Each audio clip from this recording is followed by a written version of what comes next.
नमस्कार, मैं हूं आपके साथ मयंक मिश्रा। आज 25 जुलाई है, 25 तारीख है और इस वक्त की सबसे बड़ी खबर, सऊदी और हूती लड़ाकों के बीच शुरू हो गई है जंग। देखिए, जिसका अंदेशा था वही हुआ। हूती और सऊदी आमने सामने हैं और ईरान की मिसाइल्स ने लाल सागर को घेर लिया है। देखिए, ये बड़े डेवलपमेंट्स हैं। सऊदी अरब के नेतृत्व वाले गठबंधन ने यमन के हुदैदा पोर्ट में हूतियों के सैन्य ठिकानों पर एयर स्ट्राइक्स की है और जिस तरह से दो सऊदी के जहाज जला दिए गए थे, एंसेलिया और लायला, उसके बाद ये कार्रवाई की गई है, ऐसा सऊदी का कहना है। और सऊदी का जो नेतृत्व वाला गठबंधन है उसकी तरफ से एयर स्ट्राइक्स की गई और हुदैदा प्रांत में हूतीस की जो मिलिट्री बेसेस हैं, मिलिट्री ठिकाने हैं जहां पर मिसाइल लॉन्चर्स भी हैं, इनको निशाना बना के हमले किए गए। Saudi Arabia has launched strikes on Yemen's Houthi-held city of Hodeidah, the group's foreign ministry has said, in the largest escalation of the conflict amid the regional war between the United States and Iran। America और Iran के जंग के बीच हमने जो है वो Hudaydah में Houthi के ठिकानों पर हमला किया है, इस तरह की खबरें हैं सामने। इसके अलावा हूती के जो सबसे बड़ा एक गढ़ माना जाता है पश्चिमी तट पर कामरान आइलैंड है, कामरान द्वीप है, इसके ऊपर भी एयर स्ट्राइक्स की गई हैं। 2022 में हूती और सऊदी के बीच जो सीज फायर हुआ था अब वो टूट चुका है और मिडिल ईस्ट में एक नई जंग का आगाज हो चुका है। अब देखिए, इसके बीच में एक बड़ी खबर यह है, बड़ा डेवलपमेंट ये है कि बताया ये जा रहा है कि ईरान ने यमन के कई ठिकानों पर अपनी मिसाइल्स तैनात कर दी हैं। इस तरह की सीक्रेट इंफॉर्मेशंस आ रही हैं, यानी ईरान को इस बात का अंदेशा था कि हूतीस पर हमला किया जाएगा, हूती को निशाना बनाया जाएगा। लाल सागर जो है वो जंग का एक नया क्षेत्र बनने जा रहा है और बाब अल मंदेब बंद है। ऑफिशियली इसको कोई कुछ नहीं कह रहा, लेकिन फिलहाल जहाज पार नहीं हो पा रहे। चीन का भी एक जहाज पार हुआ तो वो हूती और ईरान की परमिशन के बाद पार हुआ है। उसके अलावा बाब अल मंदेब भी बंद है। हॉर्मुज वाले हालात जो है यहां पर भी खड़े हो गए हैं। पुतिन ने पहले ही कहा था कि बाब अल मंदेब अगर बंद कर दिया, उनके विदेश मंत्री ने, रूस के विदेश मंत्री लावरोव ने कहा था कि अगर बाब अल मंदेब बंद हो गया तो पूरे इलाके में जो सप्लाई है गैस की और एलएनजी की और ऑयल की सब रुक जाएगी। और वही हालात बन रहे हैं। और उसके बाद अब हूतीस की तरफ से चेतावनी आ गई है। हूती ने सऊदी को चेतावनी दे दी है कि आपने हम पर हमला करके अपने लिए जहन्नुम के जो है वो द्वार खोल दिए हैं, जहन्नुम के दरवाजे खोल दिए हैं। यानी अब ये बात तय है कि हूतीस की तरफ से बड़ा बदला लिया जाएगा, बड़ी स्ट्राइक की जाएगी। यमन में इस समय प्रदर्शन चल रहे हैं, लाखों लोग सड़कों पर हैं और बड़ा बदला लेने की मांग कर रहे हैं। यानी सऊदी और हूती के बीच एक नया जो है वो चैप्टर अब यहाँ से खुलता दिखाई दे रहा है।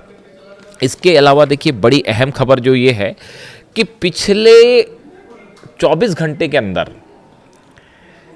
करीब यानी बीती रात जो है वो अमेरिका की तरफ से ईरान पर कोई हमला नहीं हुआ।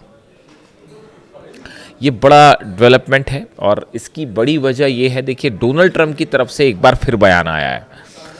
इसके दो एस्पेक्ट हैं। पहला एस्पेक्ट ये कहता है कि डोनाल्ड ट्रंप जो है अमेरिका एक बड़ी स्ट्राइक की तैयारी में है ईरान के ऊपर, जिसमें अब की बार इजराइल भी शामिल होगा और कई अरब देश भी शामिल हो सकते हैं, ब्रिटेन भी शामिल हो सकता है। यानी मिल के ईरान पर हमले की तैयारी है, क्योंकि अमेरिका तो अकेला कुछ नहीं कर पा रहा है। अब देखिए, डोनाल्ड ट्रंप से जो बयान आए हैं, डोनाल्ड ट्रंप ये कह रहे हैं we are locked and loaded, हम जो हैं हमारी मिसाइलें तैयार हैं। लॉक्ड एंड लोडेड ये शब्द का इस्तेमाल करते हैं वो कि लॉक्ड एंड लोडेड, हमारी मिसाइल तैयार है, लेकिन हमारी ईरान से बातचीत भी हो रही है और ये बड़ा हमला करने की ज़रूरत पड़ेगी नहीं पड़ेगी अभी पता चलेगा। अब ये बातचीत किसके साथ हो रही है, कौन हो रही है, कपोल कल्पनाएं हैं ये डोनाल्ड ट्रंप की और कुछ नहीं। देखिए, कहीं कोई बातचीत नहीं हो रही, दूर दूर तक कोई सवाल नहीं है। और ईरान की तरफ से तो वार्निंग आ गई है। उनके जो मेजर जनरल अली अब्दुल्लाही हैं, कमांडर ऑफ ईरान खतमुल अनबिया के सेंट्रल हेडक्वार्टर के जो स्पोक्स पर्सन है, उनकी तरफ से उन्होंने कहा है कि ईरान में जितने लोगों को अमेरिका ने मारा है, खास तौर पर इस हमलों के दौरान जो ये पिछले 13-14 दिनों से हमले हो रहे हैं, उन सबका बदला अमेरिका के सोल्जर्स की मौत से लिया जाएगा। अमेरिका के सैनिकों को मारकर ये बदला लिया जाएगा जो ईरान के लोगों पर हमला किया है और आम लोगों को जो मारा गया है। यानी हालात देखिए क्या है। अब ये बात कहाँ से आई कि जो है वो ईरान से हमारी कोई बातचीत हो रही, ऐसा कुछ नहीं हो रहा। तो ये बात डोनाल्ड ट्रंप ने क्यों कही, इसके पीछे की हकीकत ये है कि अमेरिका के डिफेंस सिस्टम बुरी तरह से तबाह हुए हैं। चाहे कुवैत की बात कर लीजिए, चाहे जॉर्डन की बात कर लीजिए, चाहे बहरीन की बात कर लीजिए, चाहे कतर की बात कर लीजिए, इन चार, इराक, इन 5 लोकेशंस पर अमेरिका के डिफेंस सिस्टम पर मिसाइल्स बरसी हैं। और हालात ये हैं कि अगर जब तक उसको रिप्लेस नहीं किया जाएगा तब तक जंग करते हैं, तो इन देशों में एक भी अमेरिकी सुरक्षित नहीं है। यही बात मैं आपसे कह रहा था। अब ये देखिए, ये रिफ्लेक्ट हो रहा है, आपको कोरिलेट करके देखना पड़ेगा। डोनाल्ड ट्रंप जंग से पीछे तब हटते हैं जब मार खा रहे होते हैं, जब अमेरिका हारना शुरू हो जाता है। और देखिए, मैं तो एक और बड़ा दावा कर देता हूं, कई लोगों को आपत्ति होगी इस बात पर। अभी तक मैं लगातार ये कह रहा था कि ईरान किसी सूरत में नहीं हारेगा, ईरान किसी सूरत में नहीं हारेगा। अब एक कदम आगे बढ़ के दावा लीजिए, अब ये जंग ईरान जीत रहा है। ईरान ने बड़ी लीड बना रही है अमेरिका के ऊपर, और ये बात अमेरिका को समझ में आ गई है। अकेले तो ईरान को कुछ किया ही नहीं जा सकता, और मिलके भी कर लोगे तो क्या कर लोगे। आप किए थे ना, पिछले 40 दिन हमले किए थे, क्या कर पाए। देखिए, पेट्रियट सिस्टम तबाह हुआ है, थार्ड सिस्टम तबाह हुए, एक नहीं 5 लोकेशंस पे सोल्जर्स मरे हैं, और नए हमलों के जो बाद की जो कैजुअलिटी के फिगर्स हैं वो भी बाहर नहीं आए। जो अभी लेटेस्ट हमले हुए हैं, खासतौर पर कुवैत में जो हमले हुए बेसिस पे, वहाँ पर कितनी कैजुअलिटी है उसके हमले आंकड़े अभी सामने नहीं आए। ईरान की तरफ से बड़े भयंकर दावे किए गए कि सैकड़ों अमेरिकी सोल्जर्स को निशाना बनाया गया है। अब उसमें क्या कैजुअलिटी होती, कितने घायल होते हैं, कितने नंबर्स आते हैं, उसमें टाइम लगेगा। लेकिन जो डोनाल्ड ट्रंप ये डिफेंसिव मोड में आ गए हैं अचानक से, या तो ये देखिए फिर से हमले की तैयारी है, बड़ी कोऑर्डिनेशन चल रहा है, वो डिफेंस सिस्टम उड़ गए, उनको रिप्लेस किया जाएगा, ब्रिटेन को शामिल किया जाएगा, इजराइल को शामिल किया जाएगा, और फिर से स्ट्राइक की जाएगी। या तो एक तरीका ये है, आप कुछ भी कर लो, डोनाल्ड ट्रंप चुनाव हार रहे हैं। वो जो मिड टर्म पोल है वो गया हाथ से, आप देख लेना है। अब हालात ये है कि अगर जंग करते हैं तो जंग में भी पिट रहे हैं बुरी तरह से, और अब जीतना है तो अब वो मिल के शायद कोशिश हो इस तरह की कि एक हमला किया जाए। लेकिन उसका अभी अंजाम क्या होगा आप देख लीजिए। अंजाम, जब आप किसी देश पर हमला करते हैं तो आप कैलकुलेट करते हैं ना कि इससे हमको कितना नुकसान होगा। तो वो जो नुकसान वाली लिस्ट है वो बहुत ज़्यादा बड़ी हो जा रही है। ईरान ने जो प्लान तैयार कर रखे, हम अलग से बात करेंगे, नेटो पर हमले की तैयारी में है ईरान, और नए बेसिस अमेरिका के वो दहलाने की तैयारी में है ईरान। बहुत बड़ी तैयारी कर रखी है। और पिकेक्स माउंटेन को लेकर तो इस तरह की खबरें आनी शुरू हो गई हैं कि जो हमले हो रहे हैं बार बार अमेरिका की तरफ से, इसके बाद शायद ईरान ने ये फैसला कर लिया है। इस तरह की कई दावे हो रहे हैं। देखिए, अब आप उसको बहाना बना के हमला करें नहीं करें, इराक वाली सिचुएशन अलग थी। आपने कहा वेपन्स ऑफ मास डिस्ट्रक्शन है, इसलिए आपने हमला कर दिया और आपने जो है वो सद्दाम रजीम को हटा दिया। लेकिन ये यहाँ से ईरान एटम बम बनाए, ईरान एटम बम ना बनाए, ईरान कौन सी मिसाइल रखे, कौन सी मिसाइल ना रखे, उसके बाद भी आप ईरान का कुछ नहीं बिगाड़ सकते। ये हकीकत है। आप ईरान की ज़मीन पे कब्जा कर ही नहीं सकते। ये बात फिर से एक बार चर्चा में आ गई है। और हालात ये हैं कि मार्को रूबियो के बीच में, माफ़ कीजिएगा, ये जो ईरान जेडी वेंस के बीच में और पीट हेग्सेथ के बीच में पूरी टीम 2 पार्ट में डिवाइड हो गई है डोनाल्ड ट्रंप की। एक कह रहे हैं कि भैया बातचीत से मामले को हल कर लो और वहाँ से वापस निकल आओ, और दूसरे जो हैं वो जंग वाला जो एक लॉबी है जो जंग करना चाहती है वो जंग वाले मामले में। यानी डोनाल्ड ट्रंप की टीम ही 2 फाड़ हो चुकी है ईरान को लेकर। और ईरान का रुख बिल्कुल साफ है। अहमद वाहिदी साहब के हाथ में कमान है ईरान की, और उनका रुख बिल्कुल साफ है कि अब किसी भी चीज़ में 1 इंच भी समझौता नहीं होगा। यूरेनियम, वो सब बातें हवा हो गई। यूरेनियम देना वेना, इधर जाना उधर जाना, सब खत्म हो गई। डोनाल्ड ट्रंप खुद कह रहे हैं कि अगर बातचीत हो भी रही, लेकिन अंजाम क्या होगा पता नहीं। अंजाम कुछ नहीं होगा जनाब। अब ईरान आपकी एक बात नहीं सुनेगा, और जितना आप जंग को लंबा खींचेंगे, आप जितना जंग को लंबा खींचा जाएगा उतनी बड़ी जीत की तरफ ईरान बढ़ रहा है। हकीकत अब ये हो गई है।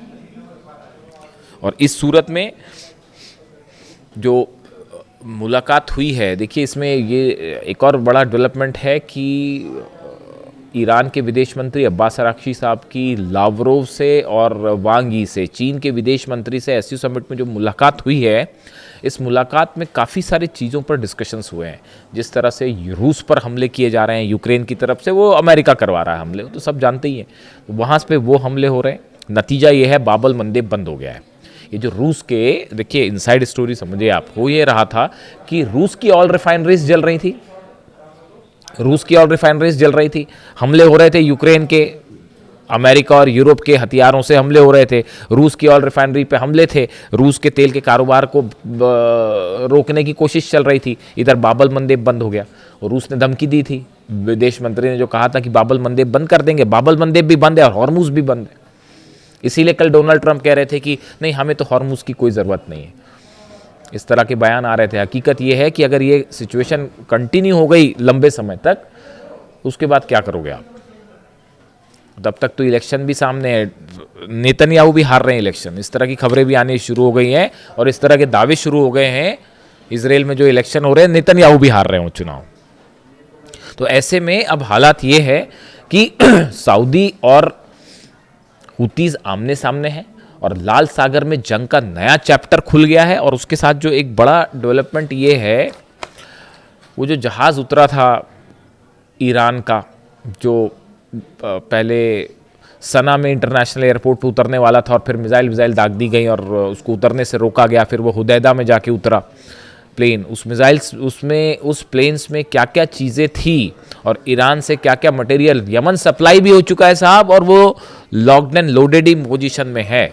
यानी अगर हुतीज हमला करना शुरू कर दें फुल फ्लेजेड, तो आप लाल सागर से जो है वो तो पूरी तरह से उसको ब्लॉक कर देंगे।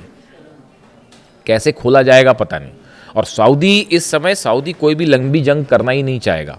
ये डोनाल्ड ट्रंप के दबाव की वजह से भले वो उलझ रहे हैं इधर उधर, लेकिन आप देखिए हर देश का जो सेना होती है उसका फ्रेम ऑफ माइंड होता है, वहाँ के लीडर्स का फ्रेम ऑफ माइंड होता है, वो ये बताता है कि वो किस एस्केलेशन को तैयार हैं। आप ईरान को देख लो, शुरू से, आज से नहीं, पिछले 30 साल से देख लो, आप अली खामेनी साहब के समय से ही देख लो, वो टिट फॉर टैट करते हैं। अगर आप नुकसान पहुंचाओगे तो आप नुकसान लो।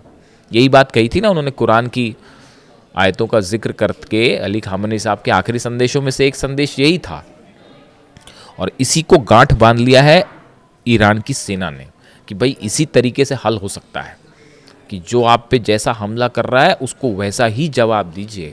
यही पॉलिसी थी अली खामेनी साहब की और इसी पॉलिसी पे अहमद वाहिदी साहब चल रहे हैं और इसी पॉलिसी से आज घुटनों पर हैं। 5 महीने हो गए आप खड़े हुए हैं दरवाजे पे, अंदर जाने की हिम्मत नहीं कर रहे आप। कितनी बड़ी बड़ी मिसाइल्स हैं।